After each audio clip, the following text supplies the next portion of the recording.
There's a darkness hanging over the city today. An oppressive black cloud that roils and rumbles but never quite becomes a thunderstorm. The wind blows as if it can't pick a direction. It leaves whirling in strange patterns, vortices of steam forming over manhole covers. People are walking around with their fists clenched as if something is coming. As if some revelation is at hand. But the fever never breaks. The storm never comes. There is no release. The clouds get darker and darker until you can't really tell whether it's day or night. And maybe it's neither. Maybe this is all there ever was. The old world is dying. The new world has failed to be born. And who knows what monsters will emerge from the twilight. Come, experience the pleasure, the visual delight of flesh on flesh. See the dark, delectable provocations of the cinema of carnal mystique. Today, you will witness the sensual explorations of Marco Polo and the savage women of the desert who claim handsome travelers for themselves in brutal, naked combat.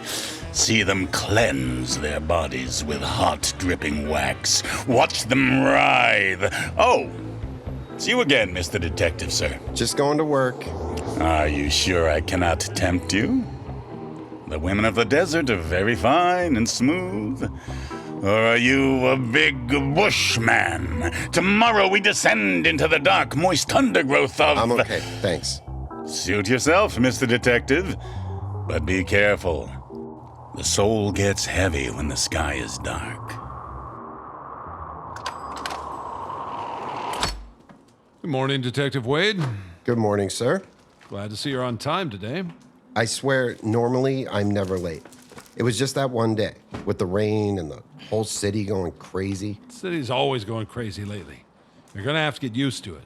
I'm trying, sir. Are you reorganizing the vault? Just making sure it's in order. It's important to keep track of things. You recording? Yep. Just like you said. Record every step. And always listen back. Always. You must never lose track. Do you understand? Yes, sir. I know I sound crazy, Detective. I am well familiar with my reputation. But there is a single gift we human brutes have been given, and that is the gift of reason. Your job is to use that gift to make connections, to draw lines between all the fragments of our understanding. I know you're a smart guy, Ben. I'm just... You're not as smart as Danton, but you're smart. I've read your file. You're smart and you care. You've helped people. You've been that one cop who tries to do the right thing when everybody else is just there to scratch an itch. But you know something I've discovered in life? Smart and well-meaning people are the best at deluding themselves. They're the best at telling themselves convincing stories, and even when it comes to the media, to the powers that be, on some level, they just want to believe what they're told. Because deep down, you're an honest person, and you want to think that somewhere in the system there are people like you. And if they dress up nice and sound less crazy than the opposition, well, maybe they're the good guys. That's how you lose track of what's going on in this city. So you go back and you listen to everything again. You make connections, and you never assume that you got it right the first time. I understand. And maybe you're right about me. That's definitely how I used to be. I'm not sure it's still how I am. When the Whitman dossier was leaked, I really thought something would change. The commissioner says it has, but I don't really see it. Good morning. Morning. Detective Danton, I was just reminding your colleague of the importance of following the procedures that I established. It's too easy to miss things or to forget. I've got my recorder right here, sir. Excellent. Now, where's Crane? We're both early, sir. I thought I'd be first. All right. Until he gets here, have a look at this file. So, Jerry, did you hear about those kids protesting at City Hall? One of them threw an egg at the mayor, right in his face. Now look, I don't know how you feel about this, Jerry, but I don't think it's right. You know, I don't always agree with the mayor. Everything you hear on here is my opinion, pure and unfiltered. But you gotta show some respect. Our troops are out there fighting for democracy, Jerry. If we believe in democracy, we can't be throwing eggs at public officials. And if you don't like the war, why don't you join up and fight so one day we can have peace, right? You gotta work through the system. I don't understand what's wrong with kids these days, Jerry. Hello, buddy. Have you ever desired a desert woman? Today... Not now, man.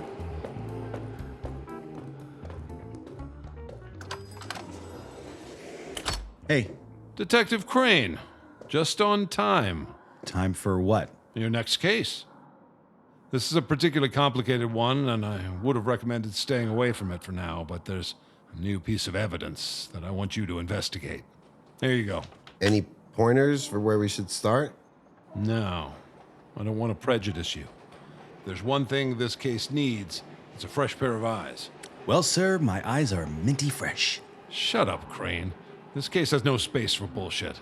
I have my own work to attend to, and I can't stay here just to make sure you don't get sidetracked. Am I making myself clear? Crystal. Good. Now get to work. Jesus, that man needs to relax. I guess you nerds already know what this case is? I read the case summary, and I'm not sure what we're looking at. Yeah, I think we might need some kind of chart. I don't even know where to start. Just walk me through it. How does it start? Who got killed? Well, that's the problem. The subject of the case is an accountant named Leonard Quinn. He's missing, maybe dead. Okay, that's not unusual. Except that apart from this case, there is no record of a person called Leonard Quinn ever existing. He has no social security number, no driver's license. The Association of Certified Accountants doesn't even have his name on record. So it's an alias. Could be, but the accounting firm he worked for is pretty prestigious. I'm not sure he could get away with fake paperwork. Which firm is it? Angstrom and Cathcart Auditors. Their offices are in the Heights on the corner of Summit and Blackwood. It's a gorgeous building. Ooh, we got an architecture appreciator over here. What? I like Art Deco. Not everything has to be an ugly gray box. I agree. Well, the Heights are too fancy for this schlubby mortal, so why don't you keep telling me about this non-existent accountant? Quinn had been employed by Angstrom and Cathcart for about 20 years. According to this interview with Maya Angstrom, he was reserved, but a hard worker with a reputation for always getting things done on time. If you had a particularly messy job, you gave it to Quinn, and he would slowly and methodically figure it out. Sounds like he was fun at parties. The trouble began when Quinn was assigned to audit a private security company called LaGrasse Home Defense. Why were they auditing them? I'm not sure. I think it's got something to do with these mergers. A bunch of companies were buying each other, and I don't know, it's really tangled. Okay, let's shelve that question for now. So Quinn starts auditing these LaGrasse guys. What happens next? Well, at first, they're really evasive about giving him the files at all. They keep making excuses about why they can't deliver them. There's a problem with the Xerox machine. There's a problem with the elevator. The accountant is sick. Basically, they're like an inch away from saying the dog ate their homework. So Quinn actually goes to their offices and says, fine, I'll do the audit right here. Surprisingly ballsy. Now, it suddenly turns out they do have everything prepared, and they hand him a ridiculous stack, just thousands and thousands of pages, all of them out of order, and a neat summary that makes everything look great. So clearly they're hoping he'll just rubber stamp it and let it be. His notes also suggest that they offer him a significant financial incentive. But he doesn't take it. Instead, he decides to take those thousands of pages and sort them out, figure out what LaGrasse is trying to hide. The guy's kind of a badass. This is where it gets messy. As he goes through the files, he starts realizing that none of LaGrasse's customers are actually real. The transactions are real, but none of the people whose homes they're supposed to be protecting actually exist. Even the street names are fictional. So the company's a front. Exactly. An extremely well-disguised front for a bigger company used to hide some of its transactions. So now Quinn decides he needs to find out who owns LaGrasse. Angstrom says it becomes an obsession for him. He stays in the office until late at night, subsisting on nothing but coffee, trying to track down all the connections. Could do with a coffee. The problem is that there's so many connections. Money flowing back and forth in 100 directions. Arms deals, chemical manufacturing, human trafficking, funding for the university's statue of someone called Theodore Adorno, investments in electronics, a charity event for children with cancer, payoffs to Heinemann from the Whitman dossier. There's no obvious pattern, no obvious benefactor. Quinn starts making lists of other accountants, wondering which of them could even be capable of setting up something so convoluted. One of his last notes is, "I'm trapped in a labyrinth, but where's the Minotaur?" He can't let go of this idea of an antagonist, of the Minotaur, always working against him. The accountant and the anti-accountant. What a world. Now he starts getting threatening phone calls. A distorted voice, always the same, telling him that he's going to die. Even Angstrom gets a few calls. She says the voice sounds like a demon. This goes on for a while until one day, Quinn tells Angstrom that he's had a breakthrough. Says he has to go talk to someone called Osokin. He leaves the building, and 10 minutes later, fucking car explodes. Minotaur got him. Except there's no body. All of his files are in the car, so are his keys, his wallet, even his umbrella. But no body. But he's never seen again, either. Hold on. Didn't you say he didn't have a driver's license? How do we even know it was his car? Oh, that's a good point. Everyone at Cathcart and Angstrom was certain it was his, and the investigating officers seemed convinced. Could it be that his identity was scrubbed after the fact? It's not impossible. The three-letter agencies love this kind of shit. Were there witnesses?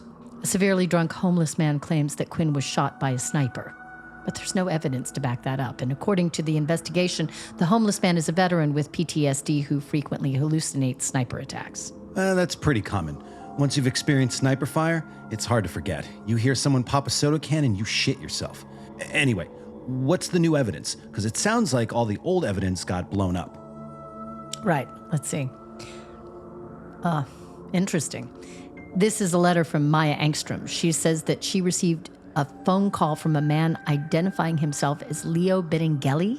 He claimed to know the true identity of the Minotaur and said it could be discovered on 137th Street. Did he specify where on 137th? Apparently not. Yeah, because that would be convenient. I guess we go and have a look, see if anything sticks out. I'll stay here. Maybe I can dig into Donovan's files, see if I can find some connection. See, Jerry, the thing about war is that it actually creates a lot of jobs. People don't think about that, you know? What's gonna happen to all those jobs when the war is over? What about all those families that depend on those jobs? I'm not saying I don't want our boys to come home, but it's never as easy as people make it sound. That's why I'm not a politician, Jerry. I wouldn't want to have to make those hard decisions. Better leave it to folks who know what they're doing. Hey, I was gonna ask, were you in the Army? Yeah. Wow, I didn't realize. Thank you for your... Do not thank me for my service. Okay, sorry. I prefer not to talk about it, okay? Well, you know what, Jerry? I almost forgot to thank our sponsor for today. We live in a complicated, dangerous world. Taking care of the people you love has never been harder. But LaGrasse Home Defense has your back. LaGrasse, because your home is your castle.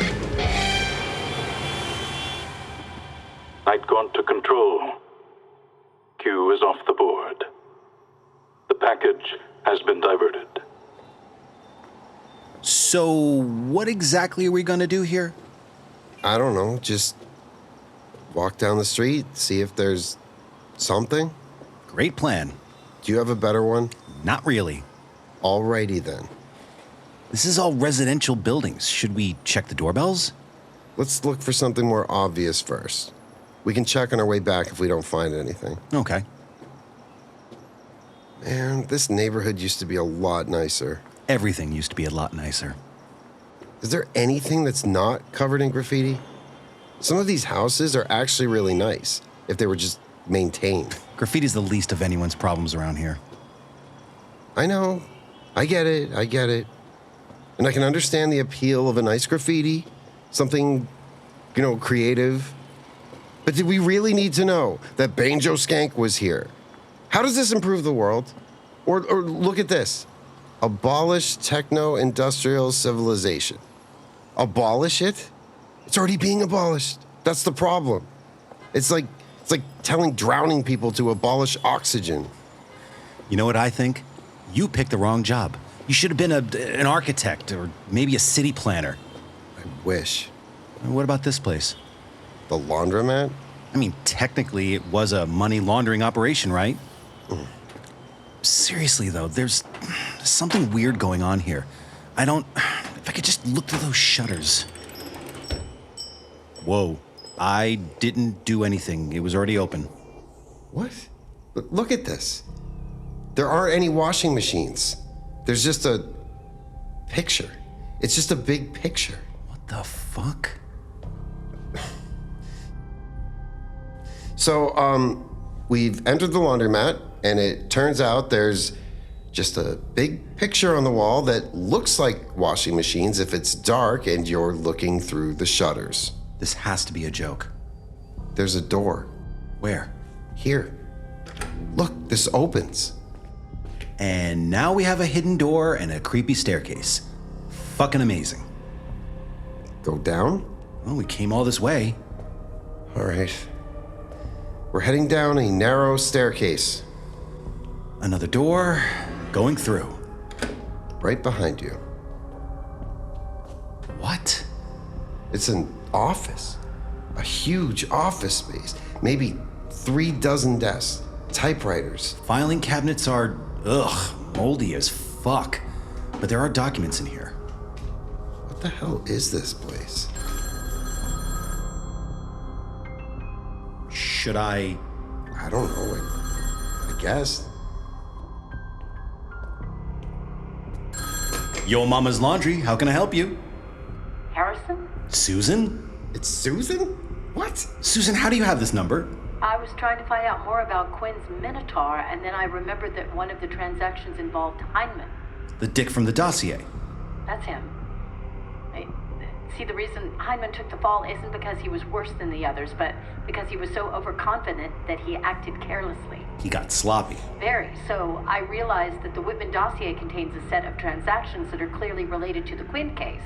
And then I noticed that some of the transactions were rent payments for a building on 137th Street, and there was a phone number listed, so I called it.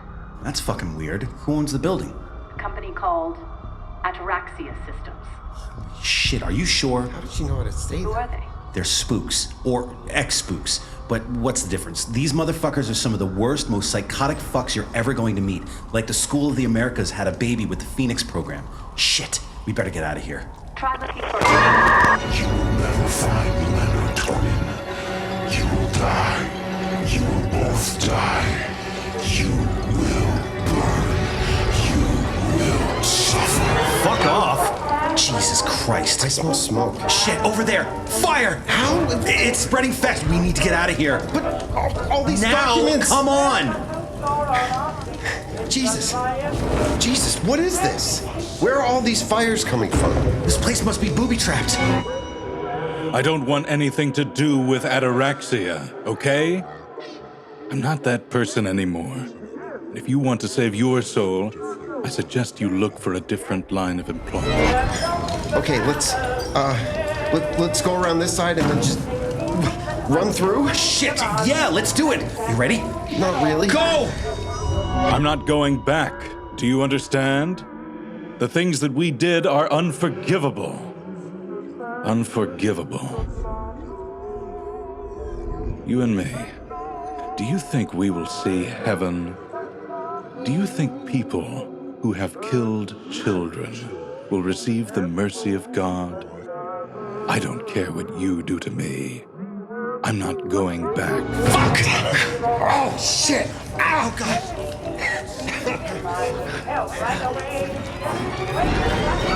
No, not Zenaida.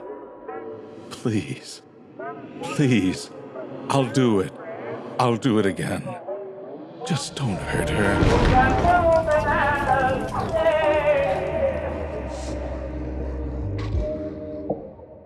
Did you hear about the fire on 137th, Jerry? Laundromat burned down. That's kind of funny, isn't it? A laundromat of all things. What's next? A fire station? An aquarium? Yeah, probably just kids burning stuff for no reason again. Although, if you ask me, maybe they should just let it burn. Do the whole city a favor. No offense to anyone who lives there, but that whole neighborhood is a shithole. Well, that sucked. Are you okay? What happened? The whole place went up in flames. Must have been rigged somehow. Did you manage to save any documents? Nothing. Please tell me you found another lead. All I've really been able to determine is that Ataraxia Systems was one of the parties involved in this operation. Once I had the Heinemann connection, I found a few more. I suspect they were using corrupt police officers to destroy inconvenient information and put investigators off the scent. But that leaves most questions unanswered. I might be able to find some answers if Maya Engstrom lets me access their files. Then let's do it. Let's go talk to them. Now? Why not? It's been about an hour since the fire. Sounds like the fire department's got it under control, but I doubt we're gonna find anything in that basement. We've picked up Detective Danton and we're heading over to Engstrom and Cathcart to see if they can tell us anything about what she managed to dig up. Susan, anything you'd like to add? Yes, I have a question. This is our car? Isn't it charming? Really puts the rust in rustic. Did you know that the city took half the money intended for homeless shelters and spent it on new patrol cars? It was one of the less shocking facts in the Whitman dossier. Yeah. All that corruption, and we don't even get anything out of it. They really hate Captain Donovan, don't they? He's everything they pretend to be. A real cop. Doesn't care about the politics, doesn't care about his career, just wants to help people. My dad was like that. Shit. Your dad was a cop? Yeah. A real small-town sheriff. He even had the hat. Where was this? In Mayberry? No, it was in... And I assume that's where you get the whole goody two-shoes thing? Yeah, I guess. I mean, I understand it was a different world back then. I'm not totally naive, okay? But my dad helped people, and people respected him. I don't understand why we can't even try that. How about you ask the drug-dealing pimps in the Whitman dossier about that?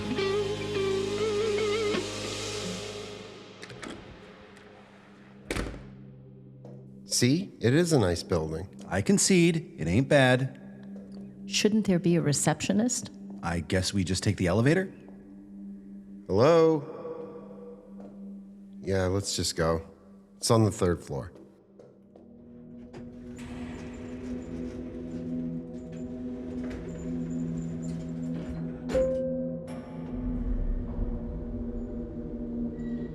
I really hope she can help us.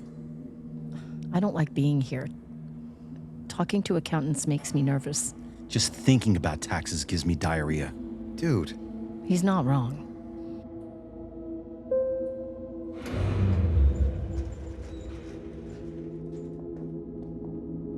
Are we on the wrong floor? No, this is it. But there's no one here. It's empty. Perfect. Just perfect. I don't... How is this possible? The letter from Engstrom was sent yesterday. Let's look around. Maybe we can find something. This is empty. This is empty. Empty. Nothing. How many rooms are there? This place is a maze. Hey, I found something. Coming. Over here. Look, room 137, Leonard Quinn's room. How do you know it's his room? It says it on the door. See, it even has furniture and a big pile of paperwork. Let me see. Is this what I think it is? Yeah. It's his research. All of his files. I don't understand. Why is this here? Where is everyone else?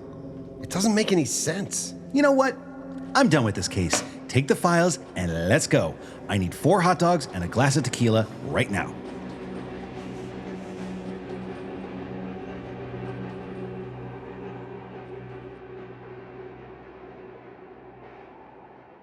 Detective Susan Danton. final report on the Quinn case. The offices of Angstrom and Cathcart auditors appear to have been empty for several months. As far as we can tell, Maya Angstrom has never existed. She has no social security number, no driver's license, and the Association of Certified Accountants doesn't even have her name on record. There is also no record of Angstrom and Cathcart ever having been registered as a company. As for Leonard Quinn, it will probably take months to go through all of his research, but it seems that in the end, he did find the answer he was looking for: the name of the Minotaur, the shadowy accountant who set up this labyrinth of illegal transactions was circled and underlined in the document on the very top of the pile we found on his desk. That name was Leonard Quinn.